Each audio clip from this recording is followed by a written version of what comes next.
It's a pleasure to be here. I'm usually speaking to nerdy physicists, and I'm glad to get a different crowd with a lot of different expertise. And you might actually have some ideas that are thinking outside the box of what we've been thinking about. But yeah, so I'm a physicist, but what got me interested in this topic was hype, basically. There were a lot of articles that came out in 2016, 2017 especially, about how cryptocurrencies like Bitcoin were going to be destroyed by quantum computers, and you should sell now because these things wouldn't last even for a couple of years.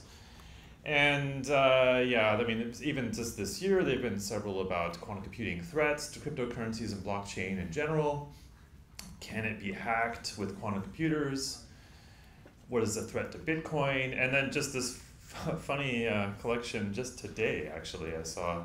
The first thing I saw when I typed up threats to crypto came this Forbes article, NASA to develop a quantum-resistant cryptocurrency. And then we look at Gizmodo, it said, no, NASA did not say that. It's not developing its own cryptocurrency. And then actually the story is that the NSA is looking into quantum-resistant crypto. Like, okay. Someone got excited on Twitter. But there's a lot of money to be made in crypto. So this is just from CoinMarketCap today.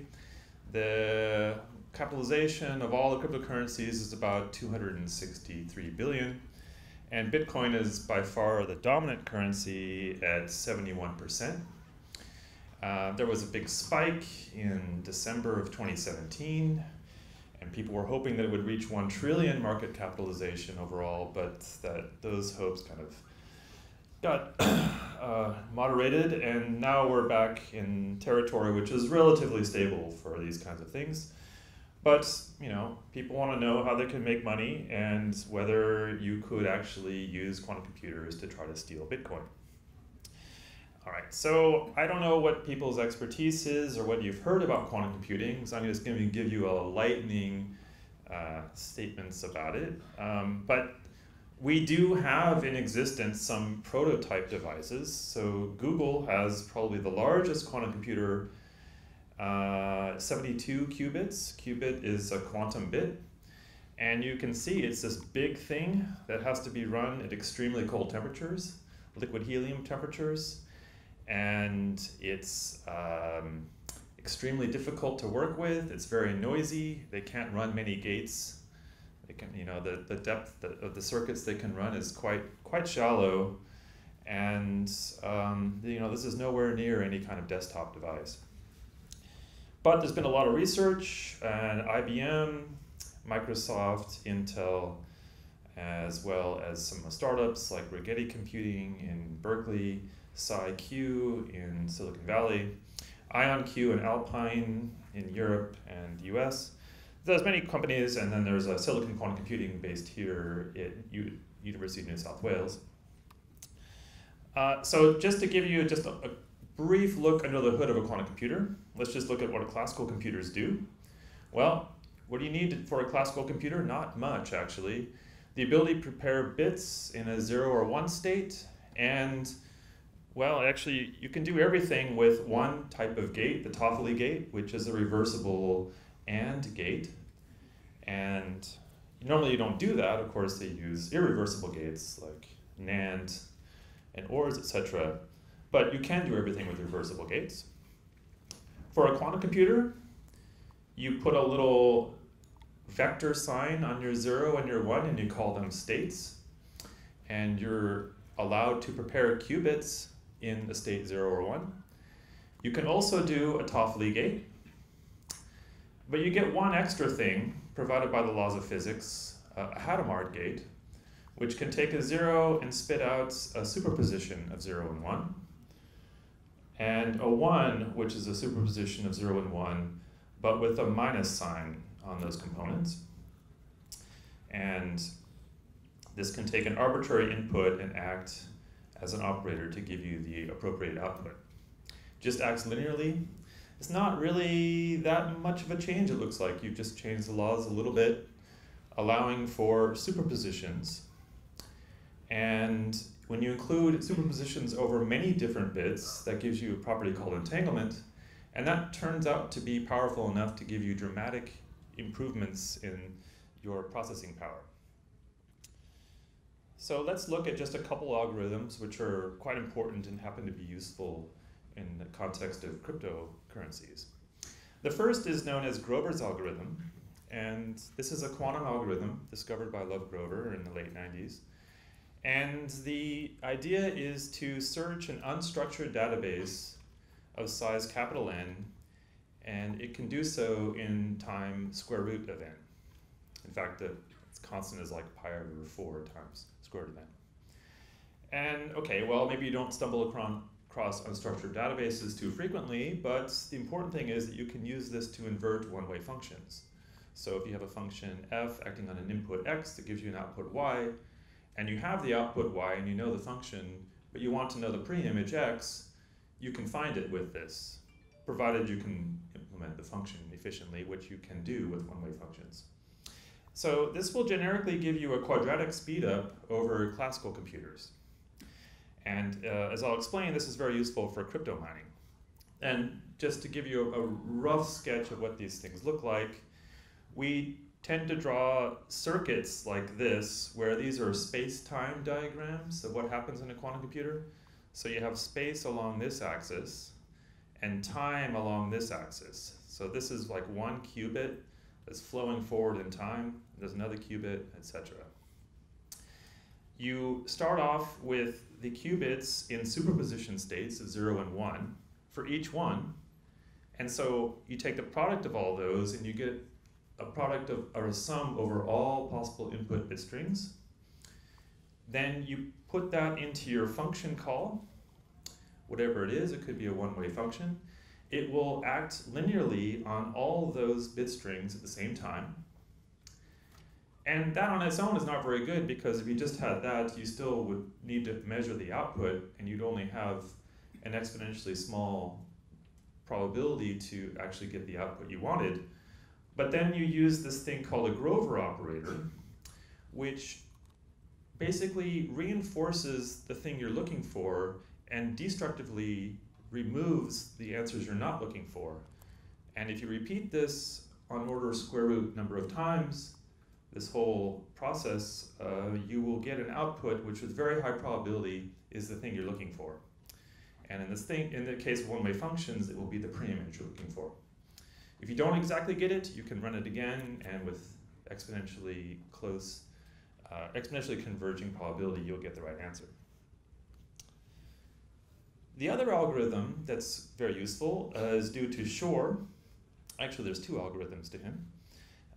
This was discovered in the mid-90s. The first is the discrete log problem, and that is to find an exponent given this equation, a to the x equals z. So you know what a is, you know what z is, you want to find x.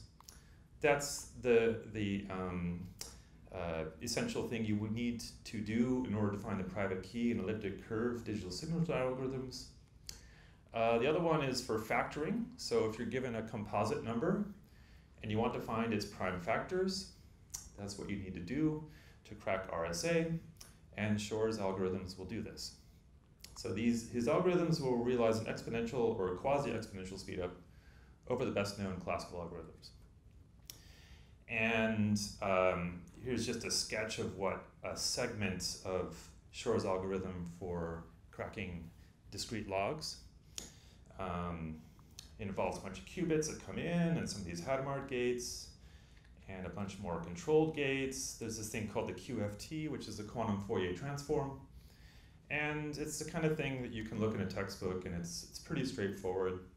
And it's something that's actually being taught a lot more now in undergraduate courses in physics and computer science. Okay, so some cryptocurrencies now, because of the existence of Shor's algorithm, have actually started to adopt using post-quantum cryptography, which is cryptography that is thought to be secure against quantum computer attacks. And just some of these are hypercache, which uses a lattice-based post-quantum ring protocol. There's another one called quantum resistant ledger based in the UK that uses XMSS, hash-based signature scheme. DAP cache using a ring signature scheme, and Cardano, should be an A and O. They say that they have in development a post-quantum signature scheme as well as a proof of stake scheme, Ouroboros, which they claim is quantum secure. So there is financial interest in doing this, and people are spending money on it. So before getting on to cryptocurrencies, I don't know what people know about mining and so forth. I find it helpful to just understand the history of this a little bit.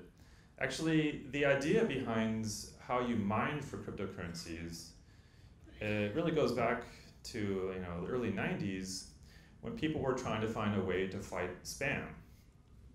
And there was this protocol called Hashcash. So the idea of Hashcash was to make it costly to send email by requiring the sender to solve a hard problem, which is a good idea. And it used a concept called proof of work, which is the idea that it requires much computational effort to solve a problem, but the proof can be verified efficiently. So in the context of email, you would, in order to be able to send an email, you would need to calculate some problem which would require the expense of CPU time, and then if you succeeded, then you can send it, but the receiver could quickly check that you actually solved that problem and that it's a valid email. So you might have to send a kind of header like this, and basically given some recipient's address and some time and date stamp, then the sender needs to work out an extra piece, a nonce, to add to this, whose hash has a certain number of leading zeros. So for example, the first 20 bits of the hash are all zeros, then that's considered a successful mining to be able to send the email. Then the recipient receives this and can quickly compute the hash and check that indeed the sender spent the work to do that. So it's a good way to slow down spamming tons of people with terrible ads for enlargements. So now this was using a hash function, and hash functions happen to be highly nonlinear functions. They're very stupid functions. They're just adding, multiplying, shifting, and so forth on registers of bit strings. But they're high entropy in the sense that if you say you take a string like this, the quick brown fox jumps over the lazy dog, and you change one letter there, the outcome is vastly different. So it's highly sensitive to the input. And originally in Hashcash, it was proposed to use SHA-1, which takes an input of a 2 to the 64-bit message input up to that level, and outputs 160-bit message digest. It was found, though, by cryptographers that this is actually vulnerable because of the existence of collisions, which make this not so secure. So they moved on to then using SHA-256, which has better security and outputs a 256-bit message. This happens to be also used in Bitcoin. So Bitcoin uses the essential same idea as Hashcash, but applies it to digital currency. So it takes the idea that you want to make legitimating new transactions on the network difficult. And that's in order to avoid something called double spending, which I'll explain shortly. But the idea is that you've got, whenever you want to have a transaction occur, so you want to buy a car with Bitcoin or do whatever transaction you want to do with it, you propose that you want to send some Bitcoin from yourself to some receiver, and this is you will attempt then to add it as a block with some other transactions to a blockchain, It's a chain because the blocks are all connected to earlier blocks, which gives you a permanent sort of ledger, which cannot be corrupted. And tampering of past blocks is detectable in future blocks. So this will avoid being able to cheat the system. And the two components that quantum computers will come into play is the possibility to affect how quickly you can verify transactions, which is called mining, and also being able to spoof signatures on claiming ownership of bitcoins when you send it. So let's first look at a mining attack by a quantum computer, or just in general, any fast computer. So the idea is that if you have a blockchain, for example, for Bitcoin, it's a record of, as I said, each block carries many transactions, and in order for your transaction to be verified, you have to solve a problem like solving one of these one-way functions, or in particular, you need to solve something very similar to what Hashcash needed to do, where you have to work out what is this extra string of bits I need to add to a hash of a previous block in order to have that hash be less than some number. So it's a dumb problem that you have to keep calculating over and over and over again until you happen to find the right answer. But if you have really big computing resources, what you can do is, let's say that there is a valid chain here, and this includes records of valid transactions that the network agrees to. And let's say one of the players says, okay, I'm going to send 100 Bitcoin to buy a car. But at the same time, this person has very strong and powerful computational resources and keeps another chain going which does not include that history of that transaction. Now, if his chain can get long enough, if he's able to solve these proof of work problems faster than anyone else, his chain will actually get longer than the valid chain, and the other members of the network will decide, oh, I'll go with the longer chain, because that should be a more valid one. And now he would have been able to not have any record of having spent his Bitcoin, but having received the car or whatever he did to spend that on. So if you have powerful computational resources, you can do this kind of attack, which is called double spending. You're being able to spend without a record of having you spent. And here's how this could be done on a quantum computer. So basically, what you need to do with Bitcoin is you want the hash of some header to be less than some value t. Just like with Hashcash, you wanted to have some number of leading zeros. And actually with Bitcoin, you have to hash the hash, so you double hash it. And classically, the number of runs of trial headers you need to apply scales with some quantity called capital D, the difficulty. And the difficulty is something that's actually set by the network dynamically according to the computational power across the globe. So as of today, the difficulty is 10.8 terahashes. So ostensibly, if computers are becoming faster, this difficulty become higher, so that what is designed is that Bitcoin is a network designed so that you will get an acceptance of new transactions approximately every 10 minutes. And without any structure to the hashing function, the best we could expect as a speedup from quantum computers is the Grover speedup, which is a square root speedup.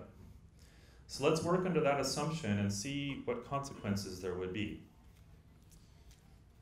All right, so here's the sketch of the Grover attack on mining.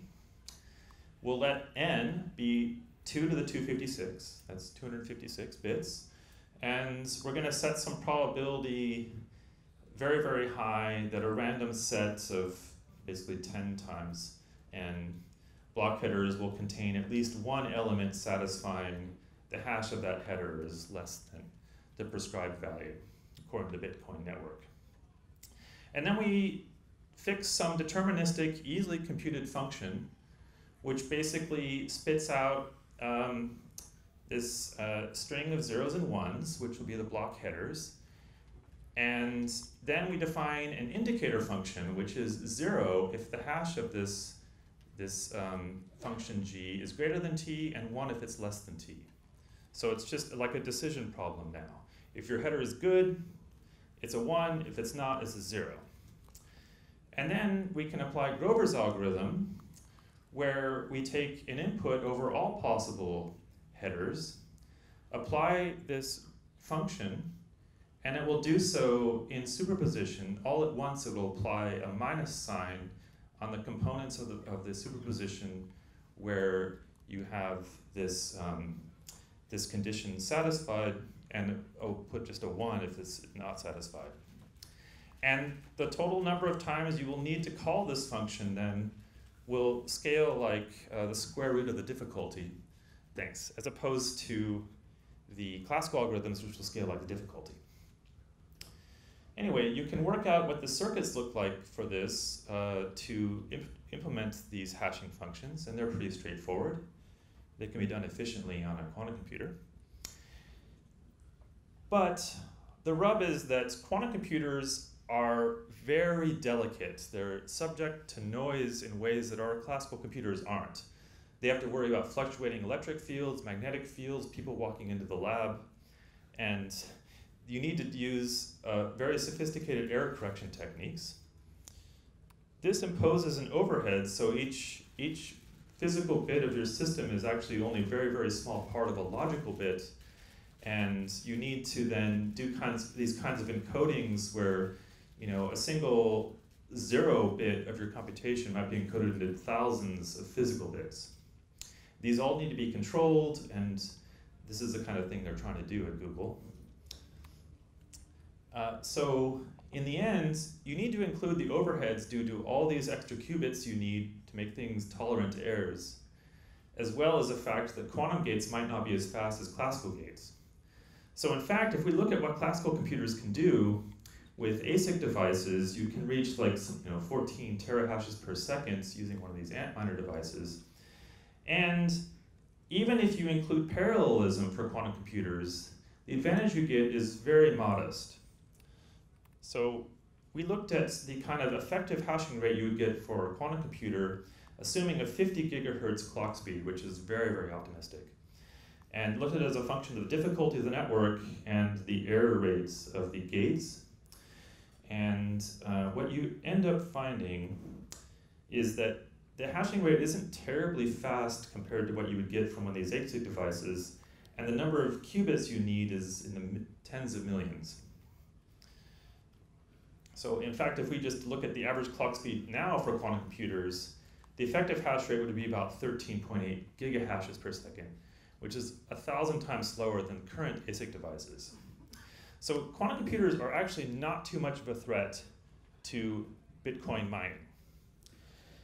And we can actually give some estimates on how things might improve. So we took some data from current devices in terms of how many qubits are being actually built that worked, the gate speed for the quantum computers, and the gate error rate. And you can do some sort of economic type forecasting where you do curve fitting and then do some optimistic versus pessimistic scaling on the performance of these three things. And you go with kind of quantum Moore's law. And then we can look at the likelihoods of quantum computers actually having a substantial threat to the Bitcoin mining. And you see that even if you prognosticate way out into 2045, this is on a log scale here. The fractional hashing capability of quantum computers is going to be much less than the estimated of the Bitcoin network. All right, so I'm getting low on time. I just want to finish up with how you can use quantum attacks and signatures. You can use this discrete log problem to crack elliptic curve digital signature algorithms, and this is what we estimate for the likelihood of a quantum computer to be able to crack the 256-bit elliptic curve digital signatures based on the current growth in the number of qubits, speed of gates, and quality of gates. So in a very optimistic scenario, we could see this cracked in less than 10 minutes in 10 years. More likely, though, it will be 15 years or so. All right, so I'll just leave it there for now. Thanks.